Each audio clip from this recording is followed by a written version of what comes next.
The world's climate is changing all over the globe. One of the most visible consequences is the melting sea ice on the North Pole, causing the sea level to rise around the world. But what are the local changes that the melting sea ice brings about? Every month we talk with researchers from Groningen about a current theme. This month, meanwhile, on the North Pole. How does climate change affect the Arctic ecosystems? What are the consequences for the local and indigenous population? The melting ice also creates a geopolitical shift by opening up new shipping lanes and possibly new oil wells. What are the economic outcomes for the area, and actually, who owns the North Pole? During this Kenniscafé, Tandika Kramer-Wolf will talk to ethnoarchaeologist Jean Desjardins, political scientist Christophe Humrich, and social scientist and guide Annette Scheepstra about the local changes on the North Pole. Next month, we'll talk about the pressure to perform in a Dutch-spoken edition of Kenniscafé.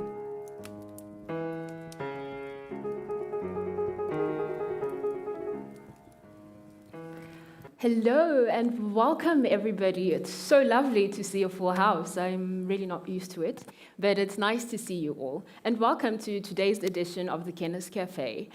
Before we shift our attention to the North Pole, I'd just like to let you know that questions are open to the audience. So if you have any burning questions, please make use of our panel of experts. And yes, if we're not able to get the microphone to you, you could just loudly speak your question out. Okay, without further ado, I will, just a little bit about our panelists. Jean Desjardins is a postdoctoral researcher at the University of Groningen. He has actually just returned from doing fieldwork, so it would be interesting to hear what your fieldwork was about. And And Annette Scheepstra, like we just heard, is a social scientist, but she also works at the Arctic Center and is a guide on polar tours. So I'm curious as to what kind of people go there, what are they looking for.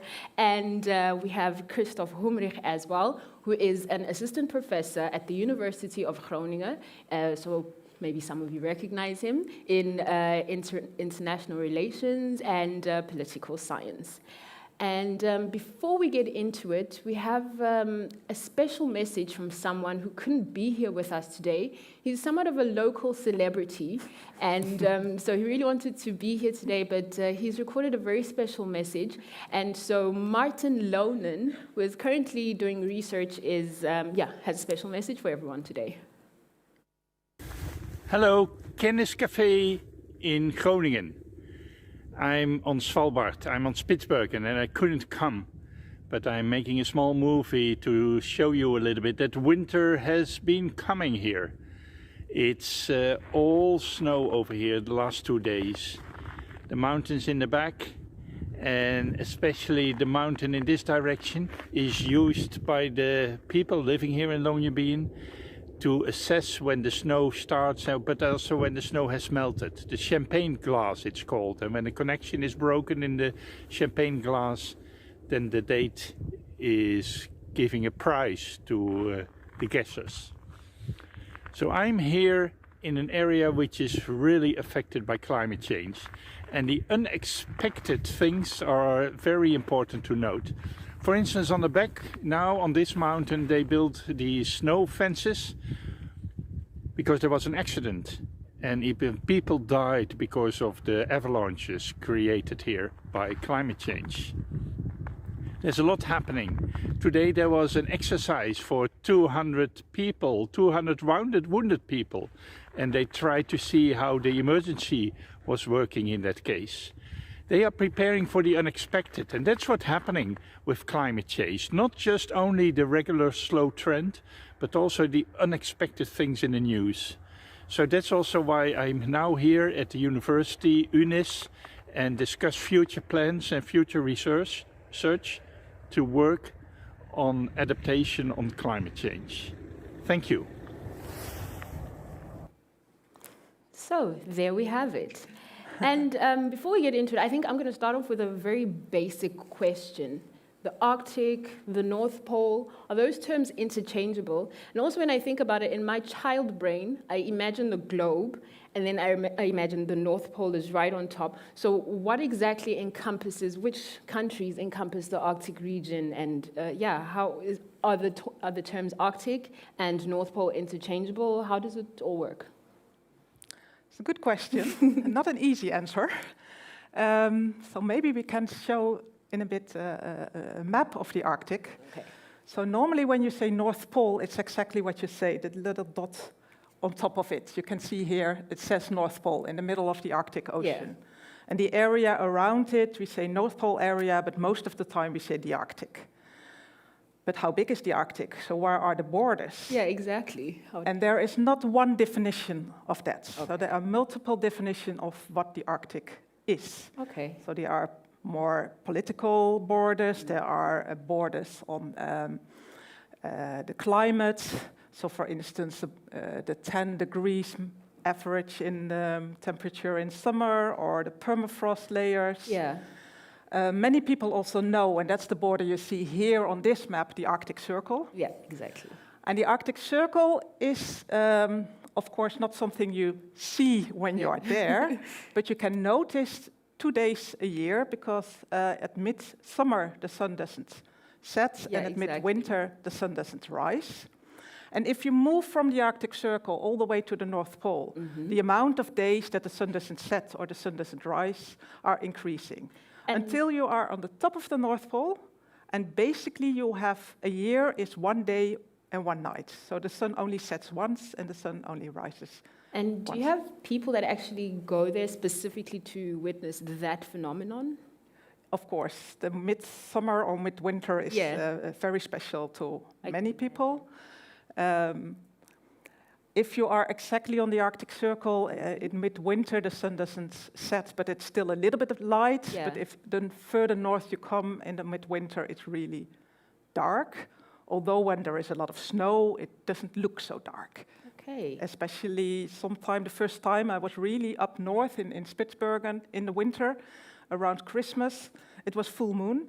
So we had 24 hours full moon So that must light. Yeah, It was spectacular beautiful. to witness. Yeah. And so, Jean, you just returned from the Arctic you've just returned from doing some field work. So where exactly on the map were you, and what is it that you were doing? Well, there on the map where it says Baffin Bay, I was a little bit southeast of that, in West Greenland, near a community called Sisimiut, which is the second largest modern community in Greenland. Most of my work is in Arctic Canada, in an area called it'd be easier if I had a pointer of some type, but it's sort of there's a central sort of area there, a body of water known as Fox Basin. It's a relatively shallow body of water, incredibly ecologically productive. People have been living and hunting there for a few thousand years. But this summer, I was working with a Danish team in West Greenland looking at 17th and 18th century European Inuit relationships. Mm-hmm. So we were doing some excavation, seeing what people were eating, the kinds of trade goods they were trading with Europeans, including the Dutch. We found some Delft porcelain and beads that were being traded with Inuit in exchange for animal skins and information about where to hunt whales, et cetera, and also Danish, Norwegian colonial interests who were there at that time. Okay, that's and I think how long has your research been going on, and what are the most visible effects or consequences that you've noticed that, hey, I started at point A and now it's no longer like this, things have changed? Is it something that you've actually noticed physically, or are... I've noticed a lot of variation from year to year, and just as Martin said, I think that's the real biting consequence of climate change for a lot of Inuit who do a lot of subsistence hunting still. They rely on a really delicate interplay between land, open water, and ice. Mm-hmm. And the nature of that relationship of those three natural features is really sensitive to the incredible variation from year to year. Yeah. So a lot of climate scientists, social scientists who go to the Arctic tend to be I don't know if disappointed is the right word, but they talk to locals about changes over time. Yeah. And a lot of folks in the north will say, well, yeah, it was warm this year, but it was cold last year. And what they see, however, from one year to the next is incredible Is that variation. fluctuation, yeah. And an inability to predict accurately how weather patterns are going to develop. So it's the short-term instability that is Exactly. the real issue. Okay. So many indigenous people are really proud that they were able to adapt so well over the centuries that they Yeah. have lived in the Arctic. Mm-hmm. And now they feel they lose the ability to adapt because they can't keep up with the change. Yeah, and speaking, can we shift the focus to indigenous people? Because you just mentioned now another group, and you mentioned the Inuit. I have always only just thought of, it's the Inuit and that's sort of the group of people that inhabit the Arctic. But I can imagine that it's far more than just what we know at face value. So can you tell us a little bit about, the different kinds of tribes or communities that exist there? Well, there are many different. Yeah. So yeah, if populations. you look at the Arctic, there are more than 40 different indigenous peoples. Mm-hmm. Most of them in Russia. So in Siberia, there's a whole variety of different indigenous people. So most people, I guess, here in the room, they know, might have heard about the Inuit. They might have heard about Sami people that live in the northern Scandinavia and part of Russia. But it's a very diverse area. Okay. And Sean knows a little bit more about how they all end up in the Arctic. So Yeah, so in Arctic North America, we're dealing largely with a number of different groups that self-identify in different ways, but there is a broad cultural and linguistic continuum, pretty much from North Alaska all the way to northern Greenland through Arctic Canada, and that is the Inuit cultural tradition. Yeah. Okay, and sort of want to take it back a little bit. Everybody sort of I think we're all sort of aware of the fact that, ice is melting and sea ice is melting on the North Pole. But what local changes does that have, Christoph, in terms of in terms of security? Who owns the Arctic and how do they claim jurisdiction and how does that all work? And also maybe taking into consideration the local communities that are there. How does that all, I think you ask a question on two levels. Yeah. Namely, on the one hand, the local level where the indigenous peoples are involved, and then the regional level where the 8 Arctic states, US, Canada, Denmark, Iceland, Russia. Norway, Finland, Sweden, and Russia interact with each other. And maybe the first thing that can be said about this is that climate change has increased cooperation in the first place, because climate change has become the central topic of the Central Regional Forum, the Arctic Council, that was concerned with environmental matters. And as, in a sense, the consequences of climate change became more apparent, the Arctic Council also became more and more involved in matters of climate change. So sort of moving away from silo thinking into more collaboration and cooperation with each other. At least when it comes Hypothetically. to science cooperation, the main output of the Arctic Council is, in a sense, reports and recommendations upon these reports, what could or should be done, for instance, to mitigate the consequences of climate change. On the local level, of course, the picture is much more diverse because it depends on where you are, what kinds of consequences the climate change has. Yeah. It could be that your house is affected by erosion when you live, for instance, at the Alaskan coast. It could be that it sinks into the mud when you live on the thawing permafrost soil in the middle of Siberia. But it could also be that it brings you a lot of economic wealth if you are a fisherman and profit from northward wandering fishes at the north of Norway or Iceland. Yeah, exactly. So it differs from place to place. Exactly. Okay. You ask also about security, and there's maybe one of the major misperceptions that usually exist. Many colleagues and I don't think that climate change has any direct consequences for security, because in the first place, what it might enable, and that's something that you cannot strongly enough emphasize. It might enable that there are additional resources available and that shipping lanes become open, but that's still something that is going to materialize in significant amounts only in the future. And then, of course, the second question is, might that lead to more conflict or might that lead to more cooperation? Exactly. Because if you want to get access to alleged ridges, then you need to cooperate in this harsh climate of the Arctic that will still persist also in the foreseeable future. Oh, okay. No, that's, it makes a lot of sense. Now, Groningen, we're sitting here and we're not even in the Arctic Circle. So I'm wondering, why is there an Arctic Research Center here in Groningen? How did that come about? I mean, I know our proximity to Rotterdam and that being sort of an important strategic place in terms of shipping trade routes. But yeah, how does it come about that tiny, teeny little Groningen is on the map with the Arctic? And already for a long time, because Yeah? the Arctic Center already exists more than 50 years. I did not know that. Yeah. So it started when several professors who were interested in the Arctic started to cooperate and organize joint conferences, etc. And then in the end of the 70s, they also started to do research.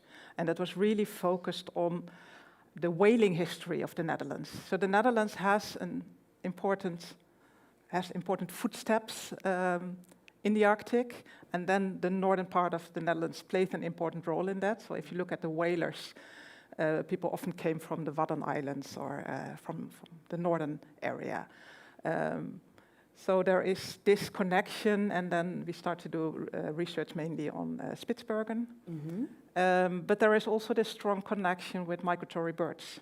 And Groningen has a strong tradition with researchers that do research in the Arctic and follow the birds that are also in the Netherlands up to the north.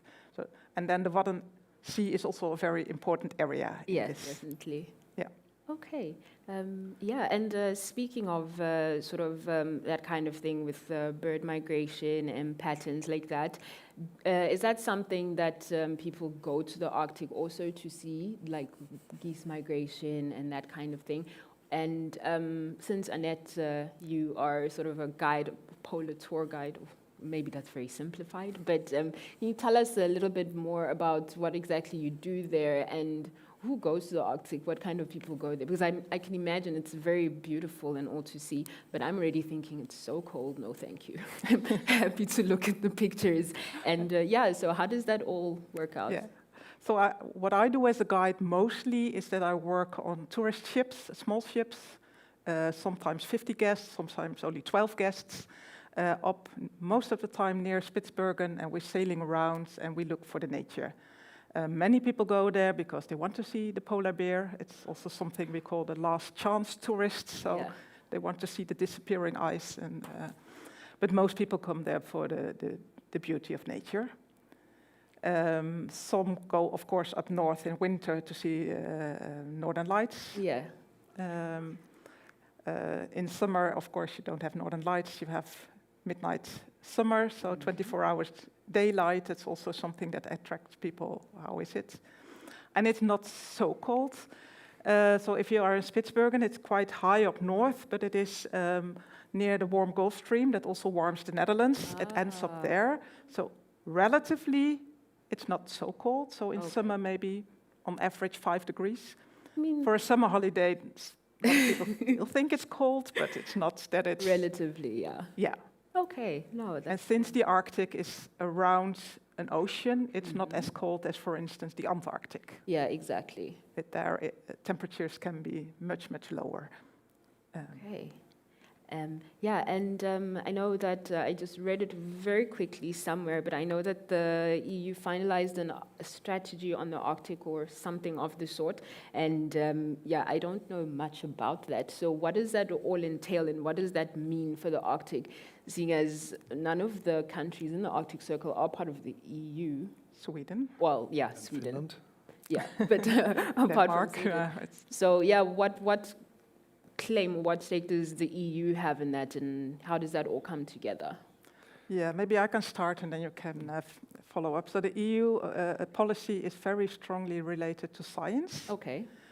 So that's also part of the work I do. So I'm in a project that defines what kind of science the EU can best do in the upcoming years. So they have allocated a lot of money. Look at climate change, look at the people who live there, look at the resources that are there, what kind of future and what does the role of the EU in it. Of course, Sweden is the only country in the Arctic, and Iceland is part of the Arctic. But Denmark, by way of... Yeah, but Greenland is not part of the EU, so that is a bit but special. Yes, point taken. But Yeah. this is one of the reasons why Denmark is in the Arctic Council as a member Yeah. state, as Kingdom of Denmark, Yeah. right? As in Yeah. the Faroe Islands and Greenland itself. So that's a bit of a tricky... Yeah, but the special thing is that Greenland officially is part of Denmark, yeah. but is not part of the EU. Okay. No? But the EU is very much interested in science because what happens in the Arctic doesn't stay in the Arctic is a quote we always say. The Arctic is changing and warming up twice as fast as the rest of the world. Yeah, exactly. When the ice is melting, we have, of course, sea level rise, etc. So then they have a very special interest in that. But they also really are focusing on having a good relation with the indigenous peoples. Okay. And especially the Sami people, which are the only official European indigenous peoples. Okay, so. Although they also work with the Inuit in Greenland. So they, in a couple of weeks there is this annual Indigenous Peoples Dialogue, what the EU is organizing, and they really want to support also the indigenous peoples. And if you look at the indigenous peoples, they have more and more a special role in science, and that also has to do, but all indigenous peoples have a kind of colonial history. Yeah. And they're reclaiming their rights. To ask how that collaboration looks nowadays, not in a way of, oh yeah, we are the European Union, we're coming to tell you that this is how you need to live, or this is how you need to. So how does that that relationship look now in terms of collaborating and using indigenous knowledge systems and collaborating them with science to help them, or everybody help each other? How? Well, in Arctic Canada, Inuit organizations have told us how they want research to be carried out. There is an Inuit advocacy organization called Inuit Tapirit Kanatami, ITK, which has released a fairly robust policy document that kind of lays out some priority areas that they want to focus on that respect traditional governance structures, basically centering Inuit needs in the research process. Yeah. There was a time, not very long ago, when there was a lot of what I call helicopter research. People just sort of fly in and they drop down, they do their research. Exactly. They take things, and then, resources, objects, with very little to no consultation, and then they go. And Inuit needs for research are being increasingly put at the center of this question, finally. Yeah, absolutely. So it will take some time for all of this to be implemented, but it's part of the debate now, and it wasn't maybe only 15, 20 years ago. Okay, so it's slowly coming to the fore. Yeah. Okay, and Christoph, I didn't get a chance to hear your side. Maybe just, the EU has indeed two members, Finland and Sweden, and Denmark sits at the Arctic Council and is also a member, but as you said, Greenland is not a part of it. But also, of course, Iceland and Norway are part of the European Economic Area, so there's the connection. And the European Union has been part of Arctic cooperation from the very beginning. There is a so-called Barents Euro-Arctic Council that is a sub-regional cooperation which has been started by Norway, and that can be a little bit explained from the situation in the middle of the 90s when this all this cooperation in the Arctic all started. It started with the end of the Cold War. Gorbachev in 1987 saying, let's make the Arctic a region of peace and the environment, and Finland took that up. And that led, in a sense, to the Arctic environmental protection strategy. But at the same time, the Norwegians also started cooperation because they were wary if Finland and Sweden would join the EU, there would be a divide between the Nordic countries. And in order to, in a sense, recreate a network of cooperation in the Nordic countries, they proposed, hey, let's try to also tie in Russia with the EU, and we have this Barents Euro-Arctic Council in which the European Union has been cooperating also since 1993, which has not interested anybody except some few specialists, I would say, until 2008, when the Russians planted, 2007, sorry, Russians planted a flag on the North Pole, and then suddenly the European Parliament became interested and stirring up some controversy started there. a resolution about security in the Arctic, and that was also when the European Commission took this up. And then there was a first strategy in 2016, and now the strategy was awaited with some curiosity because the EU Commission had announced it would take a stronger geopolitical stance, and everyone was asking him or herself what that might mean. And now, I mean, the previous strategy was pretty much what Annette has already sketched: sustainable development, indigenous people, science, climate change, and now there is also a little bit on security and the European Union's strategic involvement there, but because the European Union has no own capabilities and own military structure, it is very limited, but they state that they're concerned with the security situation. Okay, I want to talk a little bit more about this whole sort of security issue and Russia setting up a military presence. How does I don't know, but for me, when I hear Russia, I automatically, think of sinister activities and, maybe they have like some kind of a ice cave or, something like that. But what role then does the media have in actually portraying what is actually going on the Arctic Circle and not blowing things out of proportion, like me thinking, hey, Russia is hiding super military weapons under ice when it's not actually probably the case? Yeah, thank you. Really grateful for that question. Because I think there's a very big discrepancy between the picture and image that is transported through the media and what is really going on the ground. For instance, the media image and our common perception of the Arctic is dominated by these kind of events that the Russians open an additional military base in the Arctic. But the problem is that these events remain pretty anecdotal because they are not put into a context. So, for instance, if I look at how the military presence of Russia in the Arctic has developed, then we had a very steep decline after the Cold War because they simply couldn't afford it any longer. And since the middle of the first decade of this millennium, they slowly built up again. But as the overall relationship between Russia and the West deteriorates, also what is happening in the Arctic also comes into focus. And that is, in a sense, on the one hand, or on the Russian side, no surprise, because for Russia, Murmansk, which is the only ice-free port that they have in the Arctic due to the Gulf Stream going around there. There we see the maps. So if they want to defend their homeland, and this is this concept of bastion defense, that's how the Russians see it, then they need to keep NATO forces out of this area because there is their important base. Here is Severomorsk, that's the name of the base close to Murmansk in this picture. And so when they, in their conflict with the West, and particularly the United States, want to project their power in the North Atlantic, they need to use that port, which is in the Arctic.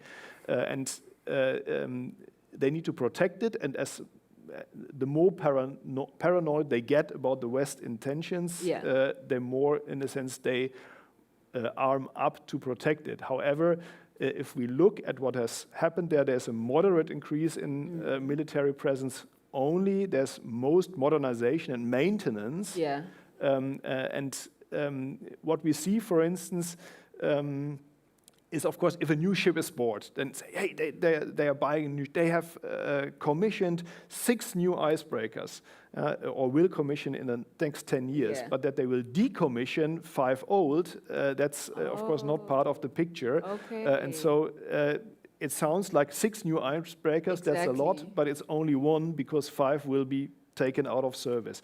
And this one, you could say, yeah, but come on, the ice is melting, so there are more tasks also for icebreakers, because paradoxically, when the ice is melting, then you need, the situation is more unpredictable, so you have more need for the icebreaker.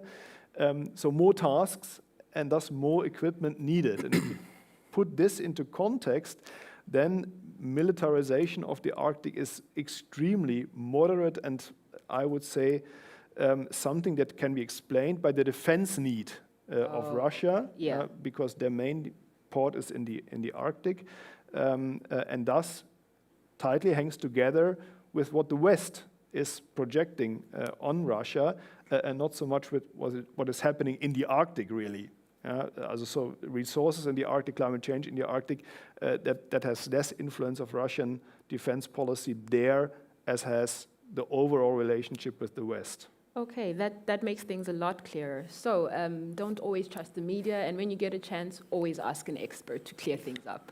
But yeah, there's something else that you touched on, and I wonder how prominent this is, that, you know, ice is melting on a large scale. Are there actually new viable waterways that are then opening up, or is it just perhaps, you know, just a stream here and there? And also then that sort of ties back to the scale at which climate change is occurring then on the North Pole. So yeah, basically there are 3 possible waterways. One is the Northwest Passage. That's the passage through the Canadian archipelago from the Atlantic to the Pacific. Then there's the Northern Sea Route. That's the passage from the Atlantic to the Pacific via the northern coast of Russia. Here we see it.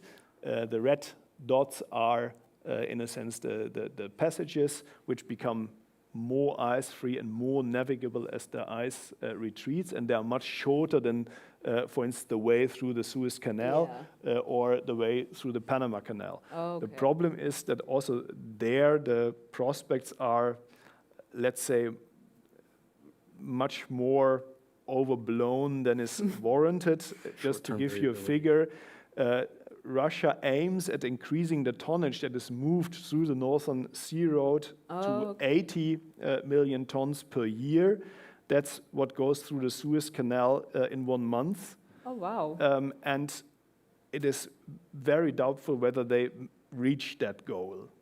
And if they reach, then it's less transitional traffic, but rather shipping out resources, shipping in supplies. Okay, wow, that's puts things into perspective then again.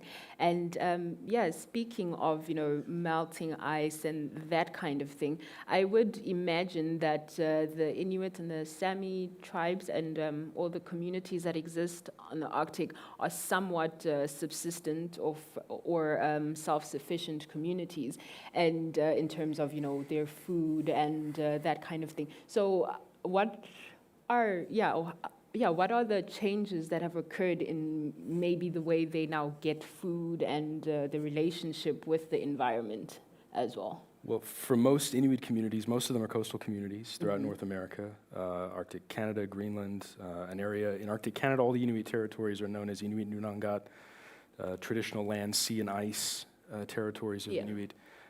Most of the food that people eat is acquired in stores. They buy food at markets. The food is supplemented by country foods or hunted animal resources, seals, small whales most of the time, some places walruses, caribou as well, where it's available. Again, with climate change, it's about short-term disruptions to the traditional kind of hunting cycles. So one consequence is that animal species themselves, which are very sensitive to small changes in ambient temperatures or water temperature, are going to be affected. So there will be less of that particular species for people to hunt. And another has to do with travel, the ability to safely move around the landscape. Okay. More than half the year, people rely on ice to get them from point A to point B. Is that the same thing that Martin Lonen mentioned in his video about the champagne glass, or? Well, in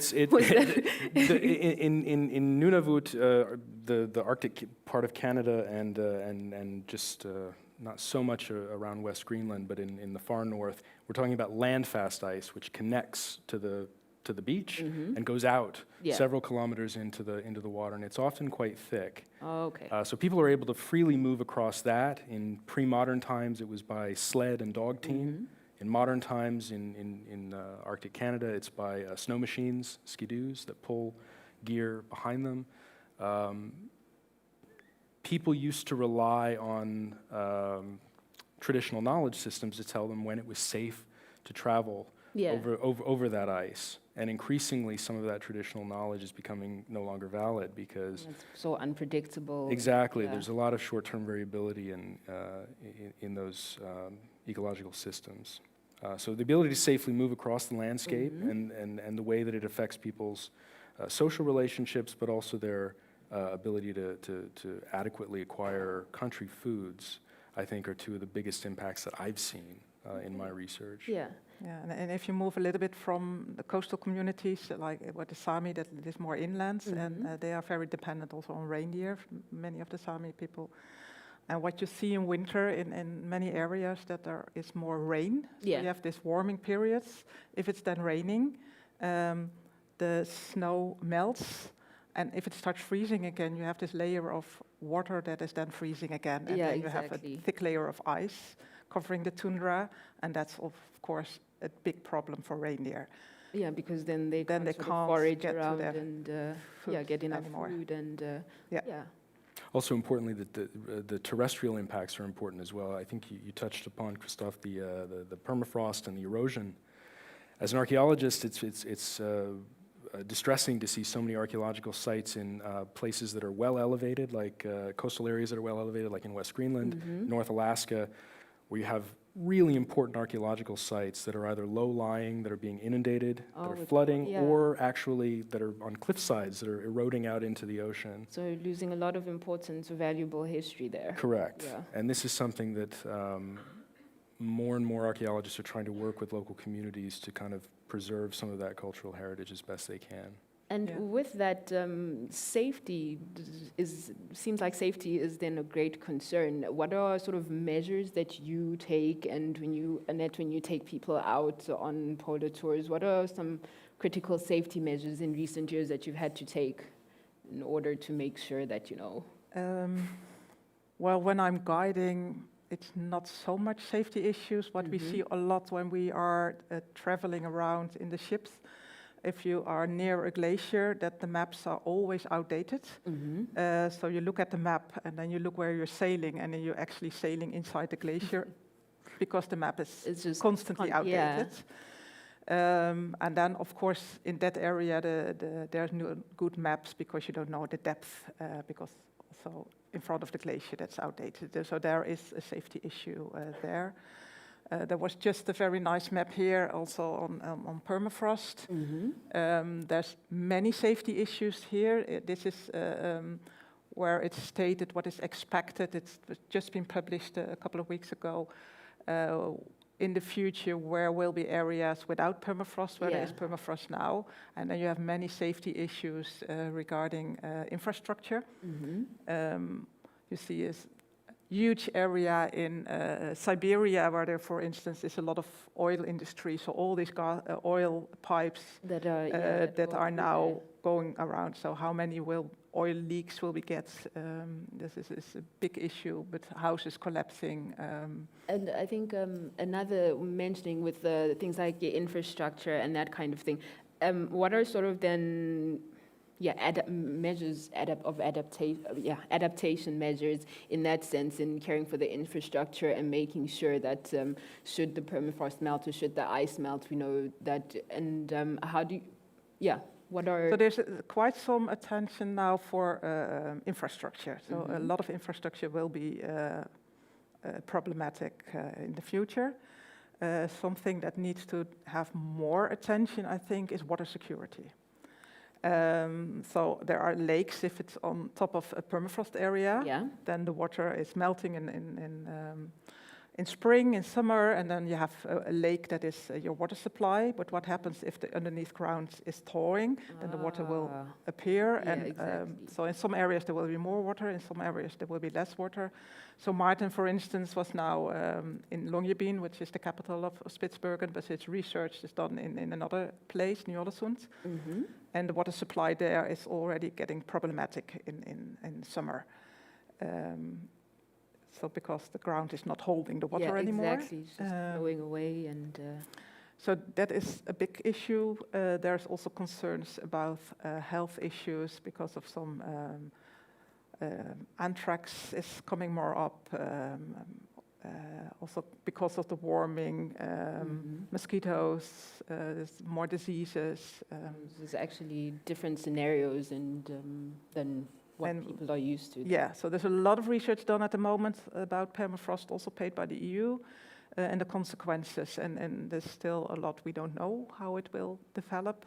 But water and food security for local and indigenous peoples is a big issue. Yeah. And I should also add that for most indigenous communities in the north, housing is already insufficient. It's not just about responding to climate change. I'm glad that you brought that up because, again, in my child mind, I'm thinking of igloos and, all that fun, imaginative stuff. And, I'm still imagining everybody hunting and because, I imagine they are modern communities. But how important then are animals in the sense of providing protective clothing and, the housing and that kind of situation? In many ways, still quite important. I mean, obviously most of the clothing that people are wearing on a daily basis are purchased, just as we purchase ours. But, I went up to a community I work in regularly one winter, negative 50-degree temperatures, and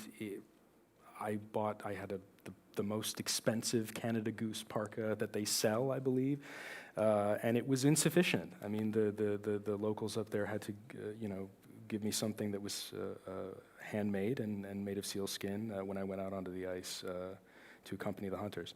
So, in many ways, people still, it depends on the community, of course, but are still quite engaged in these traditional activities. I think one of the pictures on the cycle is of a snow house, an igloo that was built, which used to be occupied for hundreds of years during winter times on the landfast ice. But no, these are modern. Most people spend most of their time in modern communities that are in which housing is insufficient. It's overcrowded. There are problems with mold in many places. And I think the last thing on a lot of folks' minds is how the frame or the foundation of the house is going to respond to permafrost. Exactly. They're concerned about making sure that their drinking water from the local reservoir is clean, and also that their houses are free of mold. So there are some kind of big systemic problems that need to be addressed that are a bit more urgent for many indigenous folks in Arctic Canada, Alaska, and Greenland as well. Okay, just quickly, are there any questions from the audience? Okay, we have a question there. Yeah, so I wanted to ask about the emergence of new shipping routes. So one of you mentioned, I'll just start again. So one of you mentioned how the considerations that exist so far about new shipping routes due to the melting sea ice is rather insignificant. But I wondered if that is only relevant to existing shipping routes today, and whether there's been much consideration with regards to, the communities that we've been hearing about who might have the potential to become more prominent economies following the opening up of these routes.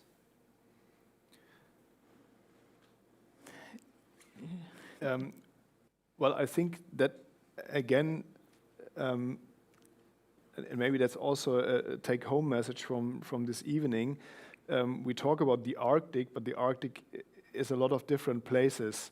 And for instance, if you have the northern continental European Arctic, so the part of northern Norway, for instance, that is above the Arctic Circle, or the most western part of the Russian northern continental part, there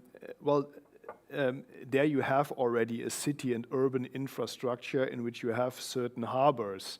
I'm just at the moment involved in an emerging project where the publicly owned company Bremen Ports from the German city of Bremen is a developer of a potential harbor area in the Finnafjord on Iceland, with the idea being that this might function as a future hub for transport going through the Arctic, or also a place where resources could be transferred from ship to ship, or even converted with cheap energy from Icelandic sources, and so on and so forth. But these projects like Finnafjord, that's rather the exception. If you look, for instance, in the Canadian Arctic, and maybe Sean can say more about this. For instance, there you have increased shipping through cruise ship tourism, or also in Svalbard, and maybe it's no accident that Martin Lohner reported on an exercise involving 200 people, because that's cruise ship size. Yeah. And if you have a cruise ship accident in the Canadian Arctic, the next hospital with 200 beds is then 2 days of travel away. Yeah? So it depends on where you look. In the European Arctic, I think the adaptation to such changes is not very hard, because there you have already respective infrastructure. If you look even if you go to Greenland, or also northern Canada, or the northern part of Alaska, that's a completely different story. Or also eastern Siberia. Yeah. And there, nobody actually knows how the necessary infrastructure for huge shipping lanes should be financed, where the investments would come from. Yeah?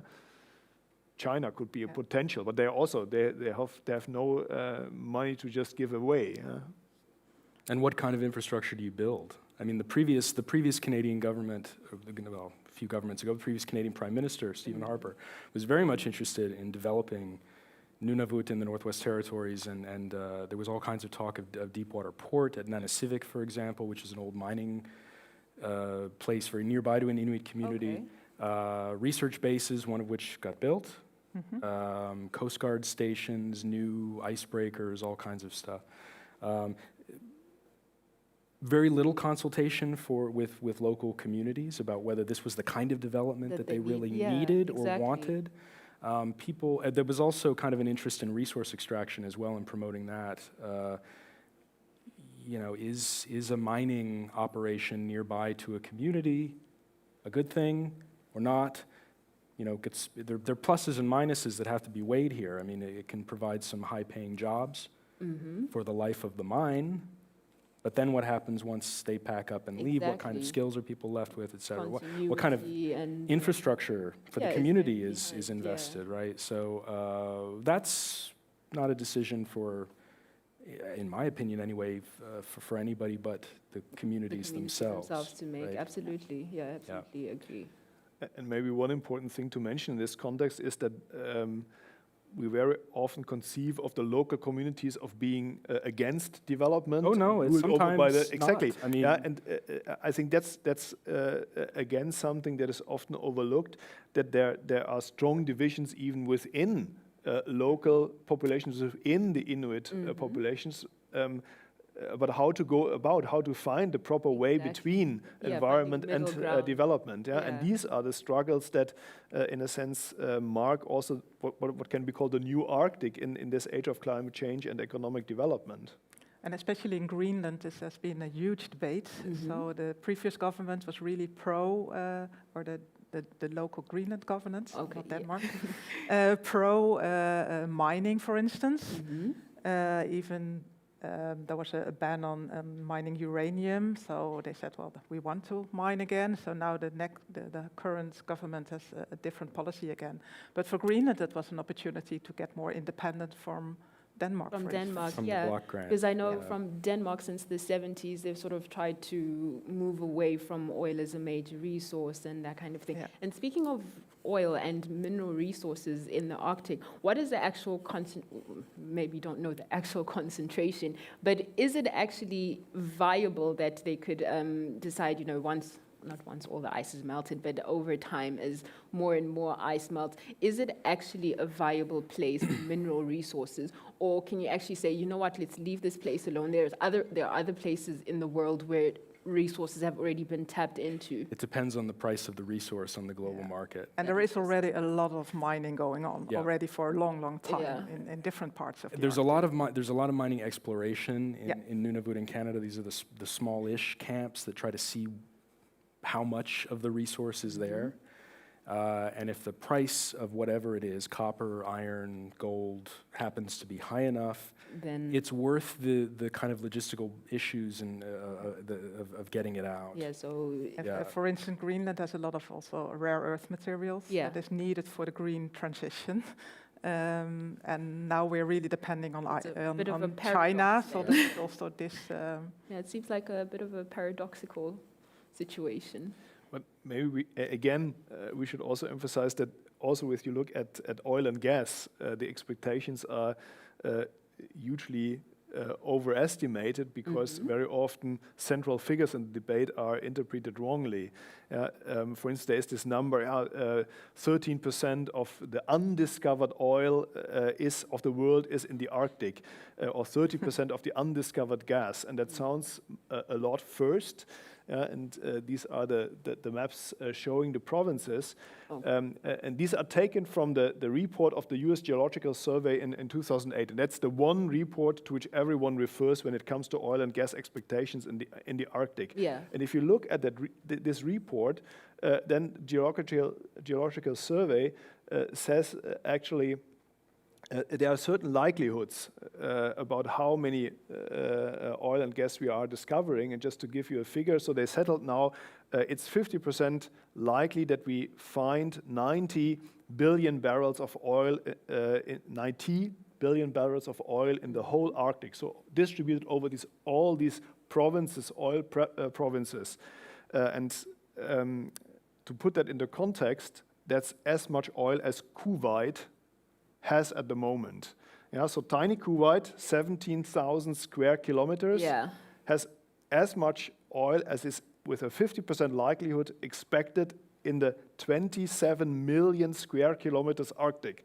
And that puts it into perspective. Yeah, that really helps to put things into perspective. And that also is then a question for economic feasibility. So if the oil and gas is not that concentrated, then of course you have higher costs for infrastructure and so on. And just to mention a figure, when this report came out, there was an all-time high in the oil price, and the number that was mentioned, I'm not sure whether it's still valid.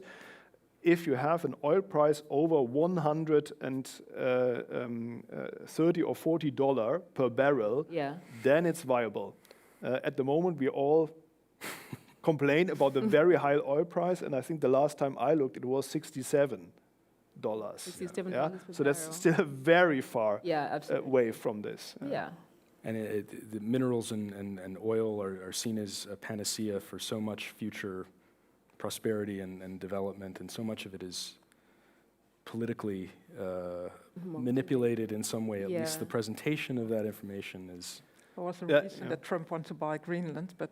Right, exactly. I mean, but for instance, the Greenlanders, they would have wished that they find a lot of oil. Absolutely. So far, their explorations have led nowhere, almost. Right. I mean, there's an interest in getting away from this block grant that Denmark provides Greenland every year for economic security. But questions about what, even if these reserves were there, how this would affect communities, even some debates that I've heard about fishing, which is a huge industry in Greenland. I mean, it's the reason Greenland is not in the EU. And that's what I wanted to ask about fisheries and marine protected areas, and that how has that also evolved, let's say, in the last 2 decades or so, in the considerations to protected areas and then all the ongoing exploration, and how is that sort of evolving? I think you are more from Yeah, maybe that's an interesting question, because it focuses on what the Arctic Council actually can do. Yeah. The Arctic Council has its main topics: environment and development, or sustainable development of the Arctic, and it has devised, for instance, a marine protected area policy. However, you can see that in the beginning of the cooperation, in the beginning of the 90s, when there was not much talk yet of Arctic development and melting ice, they were much more eager to protect the Arctic Ocean than they were when it started to become economically interesting in the beginning of the 2000s. And so you have a very strong marine protected area strategy within an overall circumpolar protected area network that was, in a sense, developed in the middle of the 90s. And then it was carried through until the beginning of the 2000s, and suddenly it disappears completely. And now they have taken it up again, probably because globally there was this global goal of 20% marine protected areas that should be reached. Well, now the policy is much weaker. It doesn't commit any state to anything. It just formulates some lofty goals for working together. And that is because they don't know what they might get out of their marine areas, what might be going on there, what kind of fisheries, what kind of oil and gas exploration or whatnot. And if you have a protected area, then you can't do this. And what are sort of the tools then that you could implement to ensure that people abide by these policies that are set out? Because I'm sure that these policies are not there for nothing, but what are sort of tools that we can say that this is a measure that we can use to see? Well, it has to be done on the national level, right? I mean, especially considering then future, in taking into consideration future developments. Well, the Arctic Council is basically advisory. I mean, there's no binding. They can produce policy documents and recommendations, but it comes down to the national governments at the end of the day to make binding decisions. Well, the answer would be, I think, pressure. And within the state is public pressure that you have, for instance, from interest groups like Greenpeace or Worldwide Fund for Nature. But there can, of course, also be, let's say, slight but persistent pressure from other states, like the observer states of the Arctic Council, for instance, the Netherlands and Germany, or Germany. Or others who say, hey, you guys, you have signed global commitments to protect your environment, so please do also do so in the Arctic. It's not to say that the Arctic Council is a toothless organization, but there's a lot of good soft pressure that can be exerted, and it can shift the debate from what was kind of not being discussed to something that is very possible over time. Yes, is the question.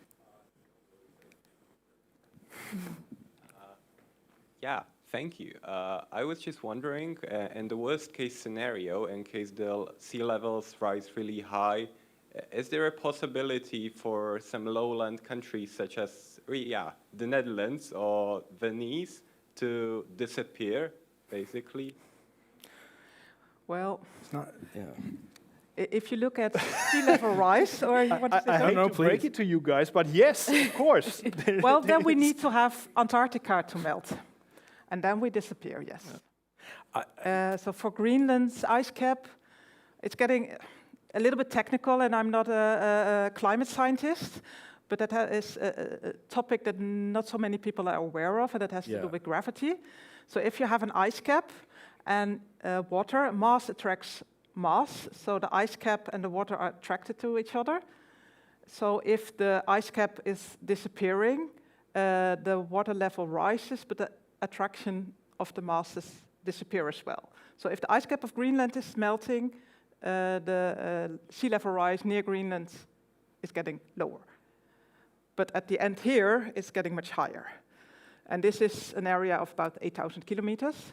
So for the Netherlands, the Greenland ice cap is not so much a problem, but when the Antarctic starts to accelerate in melting, and it's not very likely at the moment, but that it will melt more is likely, then it's a problem for the Netherlands. But other countries like Bangladesh, that is really a big problem. So countries, places in the Arctic, for example, a lot of low-lying places, and then countries further south. So in the Arctic, in so much of the Arctic, the North American Arctic, for example, for thousands of years, the land was depressed underneath ice sheets, very much like the Greenland ice sheet that is currently there.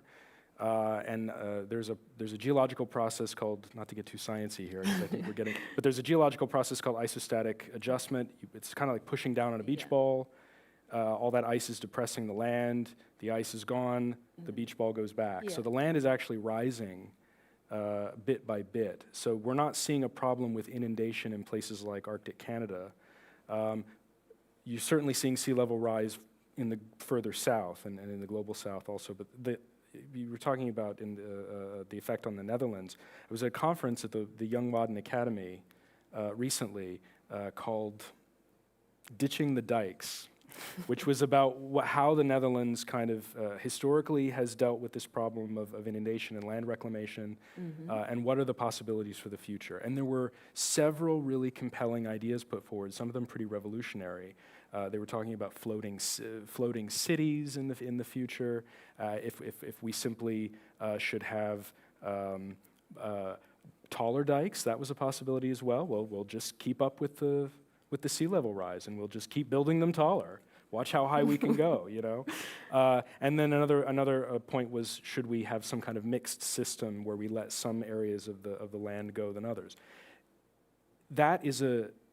It's great to be having that debate, but it's very much something that only a country like the Netherlands, a wealthy country that has the capacity to work through those options, can be discussing. You know, it's going to be very rough for countries, low-lying countries elsewhere that will not be able to adapt in creative ways. Yeah. Okay. Are there any more questions? Okay, so this has been very informative, and taking into consideration all the changes that are going on a global and on a local scale, what is sort of, what are the prospects of your future research, and for you, Christoph, maybe how does your work in Arctic security look like, and what will you be focusing on more in the near future? And can we come around and visit the Arctic Center? Is it open? Always. Always, yeah, doors open. Shall I start? Yeah. Well, you can always come around and visit me, though my research doesn't produce such nice pictures, unfortunately. What concerns me is, for instance, the question, how will the Arctic be affected by the global relation between Russia and the West, and also between China and the West? It was, for instance, the United States Foreign Secretary of State, Mike Pompeo, who explicitly made that connection with China and the Arctic, and justifying with this the US taking a tougher stance. And what interests me in my research is how, in a sense, a political necessity of a worsening security situation is constructed, and thus creating a self-fulfilling prophecy. And that is something that we, I think, definitely need to argue against and try to stop, because the real problems in the Arctic are climate change and the human security on the ground, and not necessarily regional security problems. Just to give you an example from the new EU strategy, the EU says that climate security, environmental security, and military political security are necessarily connected. No, they are not.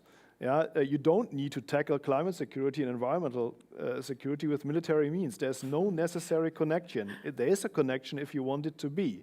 And the EU constructs this connection by saying, yeah, there are more and more states who want to be observers in the Arctic Council because of their geopolitical concerns. No, Ireland applied to the Arctic Council, Estonia applied to the Arctic Council. They have absolutely no geopolitical concerns with the Arctic.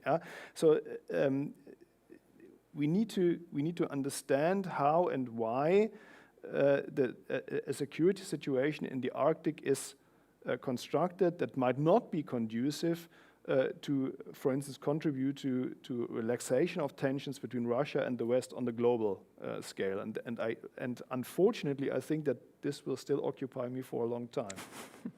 Good to know that you'll be busy for a while. Yeah, as a social scientist, I'm of course more interested in the people that live in the Arctic. Exactly. And so climate change is one of the reasons their livelihoods are threatened. Not the only one, globalization, but also there are a lot of problems related to their history. And you mentioned also food security and that kind of stuff as well. Yeah. So, and how can we solve these kind of problems together with the people? Mm-hmm. So as a research approach, how can you co-create research projects together on an equal level? How can we use the indigenous knowledge, and how can we on an equal level work together and find solutions for them for the future? Okay. So that is my interest. And then you need a lot of different kind of scientists with different backgrounds. Yeah, absolutely. But you would start the research on an equal level with the local communities, with the indigenous communities, look at the problems they have and how can we together move that forward. Just a quick follow-up question, because I can imagine like sort of Western knowledge or scientific knowledge is, considered just that scientific knowledge. But and how do you then sort of gauge where on this scale the indigenous knowledge falls? Or is it so unique that it's not It's a different quantifiable? knowledge system, Yeah, so exactly. we need to work with different knowledge systems to tackle all the societal challenges there are right now.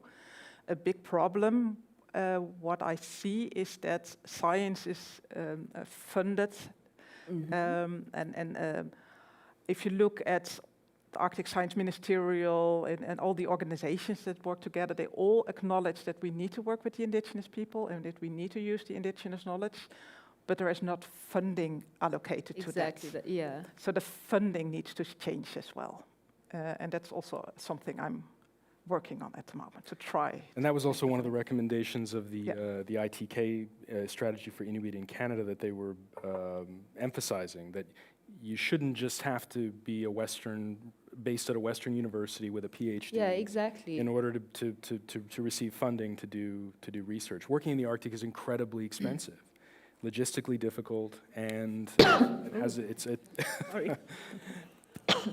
it has its own, severe kind of. And luckily, there are more and more indigenous scholars. Oh. So more and more indigenous peoples I work with are scholars who have a PhD. But it's asking quite a lot of many indigenous people to go to a southern university, study for X number of years, and go through all the same systems. The educational system to kind of learn a new knowledge system that their traditional systems were kind of already, to address problems that their traditional systems were already addressing. So for me, climate change is an important part of what I'll be looking at over the next few years. Climate change is not new in the Arctic. There have been big natural episodes of climate change in the past, both warming and cooling episodes.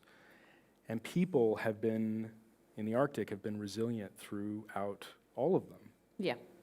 So I'm going to be looking at how people in the past, through the archaeology, have adapted, responded, and how those knowledge systems have remained fresh, because they're not static. It's not just one traditional way of looking at the world. It's growing, it's changing as technology changes, as they meet different people and different environmental systems start to grow.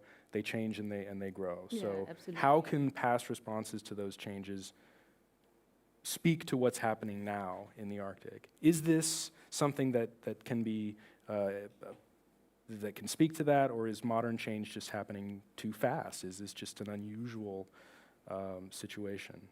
Yeah. Okay. And take-home messages. What do you want us to really remember? And I know for one, I know is that what I've taken away from today is the way in which the media portrays things, that, it's not always doom and gloom, and as it seems, and that also maybe one day I might consider actually going to the Arctic and just because I've seen some pictures and it really looks phenomenal being there, and and I'll start. Yeah. Yes, The big thing for those that don't have a lot of previous exposure to the Arctic and to the cultures of the Arctic is to know that this isn't. The Arctic is full of indigenous people with vibrant, resilient cultures. It's not just a population that is being affected from outside, but they are strong, dynamic people, and there is a lot of motivation to keep their knowledge systems and a lot of cultural traditions alive. And I have no doubt they'll do it, and that's what I'm interested in looking at over time, how that transpires. So please, if you're interested, contact me, do research, learn about these folks. And I still encounter people, for instance, a couple of weeks ago, someone who was interested in working in the Arctic from a business perspective, and they still have the feeling that we from the Western world have to help these people out there. So that is... We need to move away from this paternalistic... Sort of a savior complex. Right. Yeah. So this decolonializing aspect is really important. So as Sean is saying, these are very interesting cultures. They have a lot of knowledge. So have an interest in the Arctic and not have the feeling that we have to help these people. Yeah. It's also, it's not a harsh environment. It's actually biogeographically a really dynamic, interesting, productive place. Yeah, maybe that's it's productive also of international cooperation, despite what we are reading in newspapers about militarization and so on. And maybe that's my take-home message. There's a global problem between the West and Russia, and that might spill over into the Arctic. That is not necessary. We can prevent that, and there is a lot of cooperation going on in the Arctic. Very productive cooperation, both in the Arctic Council and then also between regions and people in the Arctic Council or in the Arctic. In order not to push this image of a conflict-ridden Arctic, be careful and look really careful at the numbers and take a sober look of the opportunities and the risks, and then you will find the greatest risk for this region might be climate change at the moment, and that requires certainly cooperation to tackle it, but also not in the Arctic mainly, by the way, but in other places, for instance here and in my beloved home country. And there's a lot of science cooperation going on, and I see a lot of young people here in the room. There's so many opportunities for young scientists, and what I really like in working in the Arctic is that all the different disciplines work together. Yeah, so it's it's very necessary. interdisciplinary science cooperation. Yeah. And it's Sort of so many great opportunities. Yeah, so it's moved away from sort of that silo thinking into more collaboration and interdisciplinary cooperation. Yeah. Yeah. Okay. That's really nice. No. Yeah. Sounds like the future is bright for the Arctic. And so I think that rounds it up. Thank you all so much for joining us. Yeah, it's a pretty full house, so it's really nice to see. I hope you've all learned something and taken away some important factors, and I hope you will be going around to visit the Arctic Center. I know for one I will be. And thank you so much to our panelists. Thank you, Christophe, Annette, and Jean. It was very nice talking to you. Thank you. And good luck with your future endeavors. And I hope that definitely you will continue having more work to do, clearly. And thank you.